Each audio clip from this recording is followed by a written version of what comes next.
Hi, I'm Chris Muchler, Principal Enterprise Architect and VCDX 257 from virtualelephant.com.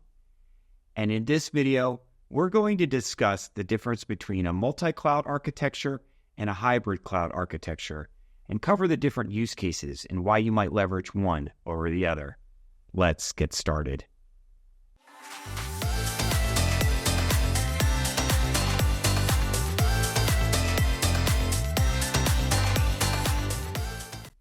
So what are the differences between a multi-cloud architecture and a hybrid cloud architecture?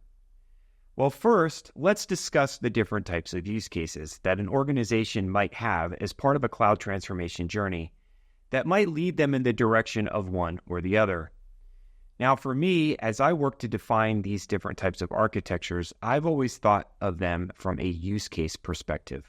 What use cases might I have which might require me to leverage something more like a multi-cloud architecture versus a hybrid cloud architecture? Now, over the past several years, these terms have really kind of been intermingled with one another, and I think there's been some confusion as to what one is versus the other. And so I wanted to make this video to try and clarify it to all of you from my perspective.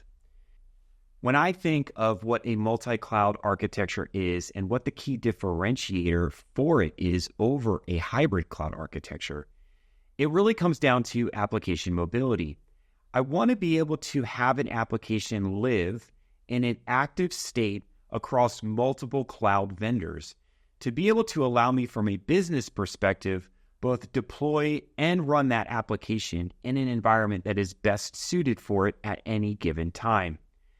So as we think recently around the Azure outages that we've seen, and we've seen other public cloud providers have outages over the last several years, a multi-cloud architecture leveraging multiple public cloud and private cloud vendors should allow me to be able to withstand any single vendor's outage within their infrastructure. And so I want this application or these applications to be able to be moved between the different environments at any given time, and to be able to be run out of these environments simultaneously in an active state. So when we think about multi-cloud architecture and why I would design it, that's really the focus, that's really the path that I lock in on and the use case that I lock in on. Now, when we think about hybrid cloud architectures, and this is really kind of the term that came out originally probably close to 10 years ago. When I think of a hybrid cloud architecture, really what I'm thinking about here is that I want to leverage multiple cloud vendors within my environment, but I'm likely going to be picking a place for an application to live on based off of various business and technical factors. And when I deploy an application, it's probably only going to live on one of these cloud environments at any given time. And there won't be necessarily this active state of migration of these applications at any given time. I'll deploy it and it will live for X number of days, months, or years within this environment. And when I'm ready to destroy it, I might create it on a different public cloud vendor or private cloud vendor, or it might just go back to that same cloud vendor.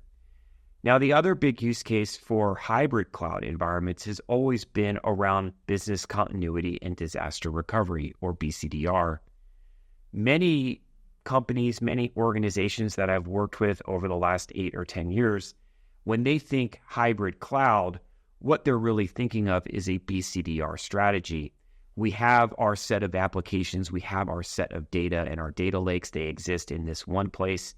And we want to be able to have a business continuity strategy that leverages a secondary vendor, secondary cloud provider, that I'm going to replicate that data. But that data is only going to live there from a BCDR perspective.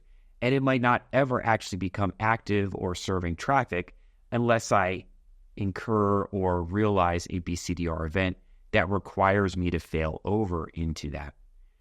So again, these are the differences. These are the things that I'm thinking of when I think of what a multi-cloud architecture is versus a hybrid cloud architecture is. I'd be curious to know what you think. Please leave me a comment below. Make sure that if you're enjoying this content, that you subscribe to the YouTube channel, Virtual Elephant, that you turn on notifications and you like this video. As always, please feel free to reach out to me on Twitter or X at Chris Mutchler, and I look forward to talking to you next time.